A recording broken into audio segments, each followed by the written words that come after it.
সবাইকে আমি একটি ভিডিও দেখাতে চাচ্ছি। সর্বপ্রথম জাস্ট 5 সেকেন্ডের ভিডিওটি একটু দেখুন।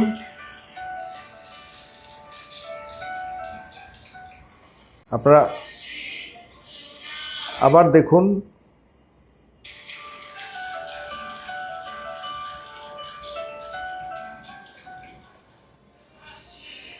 এই ভিডিওটির আপনারা ইতিহাস জানেন। এটি আজ থেকে 4-5 দিন আগের ভিডিও, এবং এই ভিডিও নিয়ে বেশ অনেক কথা আছে। অনেকে অনেক রকম মতামত দিয়েছেন, কিন্তু অনেক কথা রয়ে গেছে। এই ভিডিওতে দুজন মানুষ পাশাপাশি বসেছে, তাদের চেহারাগুলোকে আপনারা দেখেছেন, তাদের মুখের হাসিটুকুকে আপনি দেখেছেন। তারা যথেষ্ট আত্মতৃপ্তি নিয়ে সেখানে আনন্দের সাথে পাশাপাশি বসছেন, এবং আমার কাছে মনে হয়েছে যে চমৎকার একটি পরিবেশ, চমৎকার। যিনি দ্বিতীয় সারিতে, দর্শক সারিতে বসেছিলেন, তিনি আর কেউ নন, আপনারা জানেন যে সারা বিশ্বের অন্যতম একজন আলোচিত ব্যক্তি, আমাদের বাংলাদেশের কৃতি সন্তান জনাব ডক্টর মোহাম্মদ ইউনূস।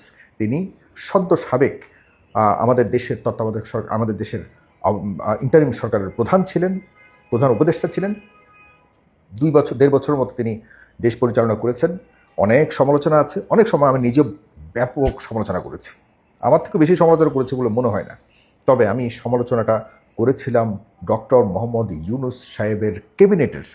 তিনি যাদেরকে নিয়ে আমাদেরকে সেই 17 বছর পর জুলাই যুদ্ধে হাজারো মানুষের প্রাণের বিনিময়ে যে বাংলাদেশটি আমরা পেয়েছিলাম, সেই বাংলাদেশের একটি বিশাল প্রত্যাশা নিয়ে জনগণ যাদের হাতে ক্ষমতা তুলে দিয়েছিল তিনি ডক্টর মোহাম্মদ ইউনূস। কিন্তু তিনি যেভাবে পরিচালনা করেছেন 1.5 বছর এই দেশটিকে, তার আশপাশে যে লোকগুলো ছিল তারা কি বলবো, সরাসরি অযোগ্য, অথর্ব, এবং তাদের কোনো ধরনের অ্যাচিভমেন্ট বলতে কোনো কিছুই দেখাবার মতো কাজ করেনি। ওনার ক্যাবিনেট সদস্যদের কথা বলছি, আমি ডক্টর মোহাম্মদ ইউনূসের কথা বলছি না। আমি আজকে যে কথাটি বলতে এসেছি সেটি ইন্টারিম সরকারের ব্যর্থতা বা সফলতা দিয়ে নয়। তাদের ব্যর্থতা এবং সফলতা নিয়ে কথা এখনও বলবার আছে। যারা ব্যর্থ হয়েছে, যাদের কারণে আজকে এখনও পর্যন্ত আমরা প্রত্যাশিত বাংলাদেশে যেতে পারিনি, এখনও আমরা সংশয়ে আছি, এই দায় নিয়ে ডক্টর মোহাম্মদ ইউনূস সরকারের যারা দায়ী ব্যক্তিরা আছে তাদের অবশ্যই একদিন না একদিন জবাবদিহি করতে হবে, এতে কোনো সন্দেহ নেই। কিন্তু আজকের বিষয়টি আমি দেখে অনেক আশান্বিত হয়েছি। এই না হলো প্রধানমন্ত্রী, আমাদের একজন প্রধানমন্ত্রী বর্তমানে রয়েছেন, যার বাবা প্রেসিডেন্ট ছিলেন, যার মা বাংলাদেশের তিনবারের প্রধানমন্ত্রী ছিলেন। এরকম একজন পরিবারের সদস্য এখন বাংলাদেশের বর্তমান প্রধানমন্ত্রী, যিনি দীর্ঘদিন নির্যাতিত হয়ে দেশ ত্যাগে বাধ্য হয়ে বিদেশে দীর্ঘদিন কাটিয়েছেন, এবং সারা সময় জুড়ে তিনি বাংলাদেশের প্রতিটি দিন বাংলাদেশের মানুষের সাথে সম্পৃক্ত ছিলেন, অনলাইনের মাধ্যমে দূর থেকে, এবং সংগঠিত রেখেছিলেন তার বিশাল একটি দলকে, বিএনপিকে আগলে রেখেছিলেন, বিএনপির সকল নেতাকর্মীকে। যে কারণেই তো এত বছর যাওয়া সত্ত্বেও কোনো শক্তি বিএনপিকে সেরকমভাবে ভাঙতে পারেনি। তবে দুর্বল তো ঠিকই ছিল, সবল থাকলে তো আর 24-এর প্রয়োজন হতো না। তার দুর্বল ছিল বলেই যেখানে আমরা মানুষ ভেবেছিলাম যে বিএনপির নেতৃত্বে হয়তো শেখ হাসিনা সরকারের পতন হবে, সেখানে যুগেরও বেশি শেখ হাসিনা সরকার আপনাদের সবার ভাষায়, আমাদের ভাষায় ফ্যাসিজম কায়েম করেছে। এটি প্রধান বিরোধী দল হিসেবে বিএনপির আগাগোড়া ব্যর্থতার বিকল্প আর কোনো কিছুই ভাবার কোনো সুযোগ নেই। বিএনপির কারণেই এটি হয়েছে, এতে কোনো সন্দেহ নেই। বিতর্ক থাকতে পারে, আমি সে বিতর্কেও যাচ্ছি না। আমার মূল কারণ হলো আজকের এই ভিডিওর জনাব তারেক রহমান যে জেস্টার দেখিয়েছেন, দ্বিতীয় সারিতে থাকা সাবেক প্রধান উপদেষ্টা নোবেল লরিয়েট জনাব ডক্টর মোহাম্মদ ইউনূসকে তিনি তার পাশে বসিয়েছেন দর্শক সারি থেকে ডেকে। এটাকেই বলে লিডারশিপ। আমরা এই লিডারশিপের কাছে কোনো ধরনের অভিযোগ দিতে চাই না, আমাদের কোনো আপত্তি নেই, কিন্তু আপত্তি এখনও রয়ে গেছে যে তিনি যাদেরকে পাশে নিয়ে তিনি দেশ পরিচালনা করছেন, তারা কতটা তার মতো করে, তার পেছনে তার ছায়াকে, তার পদচিহ্নকে ফলো করে তার পেছন এগিয়ে যাচ্ছেন। তারা কি আসলে দেশের জন্য কাজ করছেন না? এ নিয়ে অনেক বিস্তর প্রশ্ন আছে, সেগুলিও আজকে বলছি না আমি। টু দ্য পয়েন্টে যে কথাগুলো বলতে চাই, সামনে রাষ্ট্রপতি নির্বাচন। এই রাষ্ট্রপতি নির্বাচনে কে হবে রাষ্ট্রপতি? এবং এই রাষ্ট্রপতি কিন্তু রাষ্ট্রের প্রধান 1 নম্বর ব্যক্তি। প্রধানমন্ত্রী কিন্তু 1 নম্বর ব্যক্তি না। রাষ্ট্রের প্রধান হলো 1 নম্বর ব্যক্তি হলো রাষ্ট্রপতি। সেই রাষ্ট্রপতি কে হবেন? আমাদের এই ছিন্ন ভিন্ন মানে গন্তব্যহীন, দরিদ্র, ভঙ্গুর অর্থনীতির এই দেশটাকে কে এগিয়ে নেওয়ার জন্য এক নম্বর মানুষ হয়ে আমাদের সামনে আসবেন? খুবই গুরুত্বপূর্ণ। আমাদের দেশ, গত দুদিন আগে একজন বলেছিল, আমাদের দেশ কিন্তু শুধুমাত্র বিএনপি আর জামাত বা আওয়ামী লীগ পরিচালনা করে না রাজনৈতিকভাবে।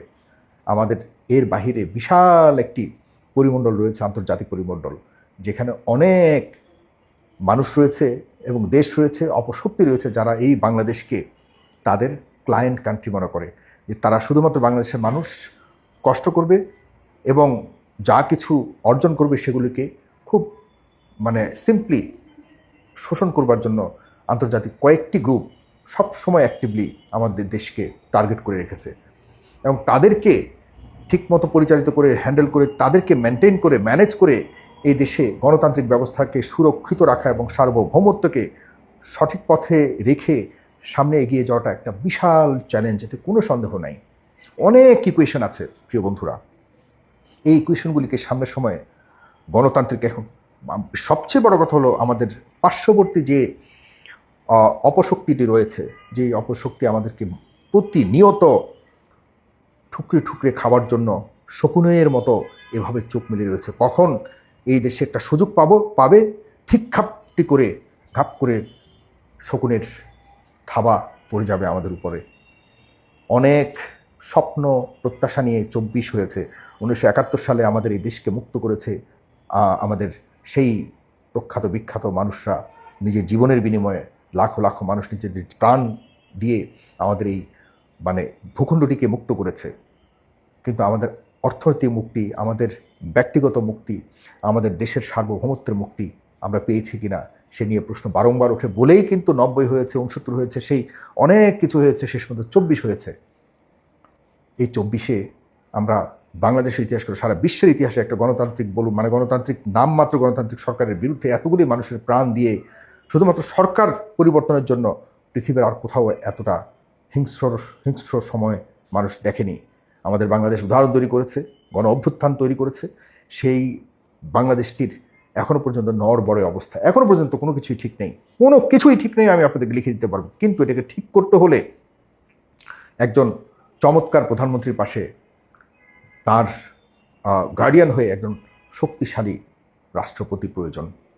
আমাদের দেশে অনেক মানুষ আছে রাষ্ট্রপতি হবার যোগ্যতা রাখে, কিন্তু এই মুহূর্তে রাষ্ট্রপতি হতে হলে তাকে অবশ্যই আমার দেশের সার্বভৌমত্বকে সমুন্নত রেখে সারা বিশ্বের যারা আন্তর্জাতিক শক্তি রয়েছে তাদেরকে মোকাবেলা করে আমার দেশকে সার্বিক অর্থনৈতিক থেকে অন্যান্য দিক দিয়ে টেনে সামনে নিয়ে যাবার মতো সেই কলিজাওয়ালা রাষ্ট্রপতি না হলে বড় মুসিবতে পড়ব আমরা। আমাদের অনেক বড় বড় নেতারা রয়েছেন, আমাদের বিএনপিতে বলুন বা অন্যান্য জামাত ইসলামে বলুন, হ্যাঁ, বেশ করে, যেহেতু বিএনপি এখন ক্ষমতা, বিএনপিতে অনেক মেধাবী মানুষ রয়েছে যারা রাষ্ট্রপতি হওয়ার যথেষ্ট যোগ্যতা রয়েছে। সবচেয়ে বেশি যদি বলি যে, কারো নাম নিতে চাই না, কিন্তু স্ট্যান্ডিং কমিটিতে যারা রয়েছে তারা কিন্তু অনেকেই কিন্তু যোগ্য, এতে কোনো সন্দেহ নেই। আপনারা যারা আমার এই ভিডিওটি দেখছেন আপনারা একমত হবেন, তারা সবাই মেধাবী এবং যার যার জায়গাতে সে যথেষ্ট ত্যাগ এবং দক্ষতা সব কিছু রয়েছে। কিন্তু বাস্তব একটা প্রশ্ন করি, আন্তর্জাতিক পরিমণ্ডলে বিশ্বকে ম্যানেজ করে চালাবার মতো এই দেশটাকে, একটা ভঙ্গুর দেশটাকে, যে দেশটিকে ষড়যন্ত্র এইভাবে ঘিরে ধরে আছে, এই অবস্থাতে আন্তর্জাতিক বিশ্বকে ম্যানেজ করে আমাদের মাথা উঁচু করে সার্বভৌমত্বকে টিকিয়ে রেখে সামনে যাওয়ার মতো বা সামনে নিয়ে যাওয়ার মতো আসলে কি সে অভিজ্ঞ সম্পন্ন লোক আছে?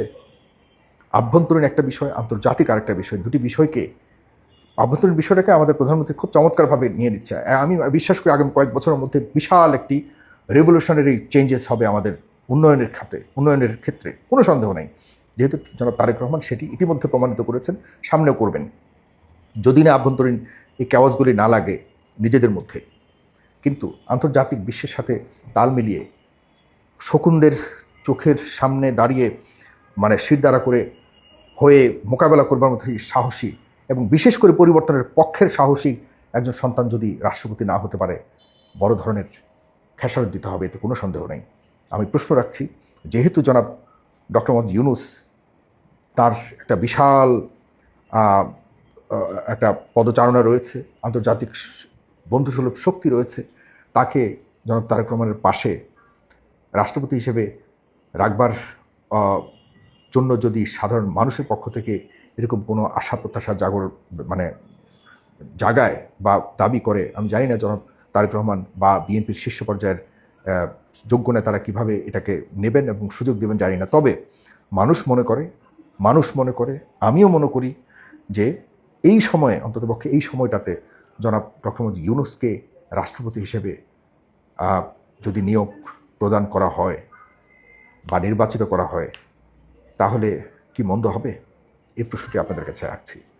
অন্ততপক্ষে এই মুহূর্তে এমন একটি শক্ত হাত আমাদের দেশের সবার মাথার উপরে প্রয়োজন। আপনারা অনেকেই ইন্টারিম সরকারের অনেক সমালোচনা করতে পারেন, আমি অনেক করেছি এবং করব।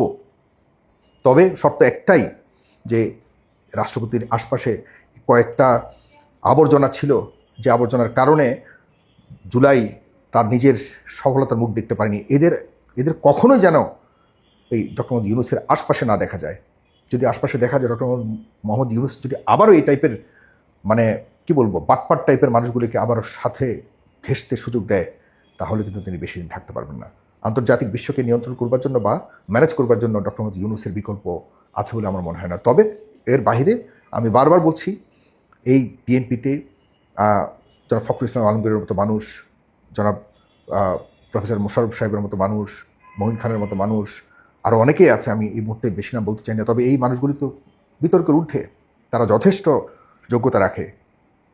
হ্যাঁ, আরও অনেকেই আছে, আমি আর নাম মনে আসছে না বা বলতে চাই না, এরাও অনেক যোগ্যতা রাখে। তবে আমি সার্কামস্টেন্সিয়াল একটা প্রেক্ষাপট তুলে ধরলাম যে এই মুহূর্তে কোনটা হলে ভালো হয়, এগুলি ভালোভাবে বিবেচনা করা উচিত।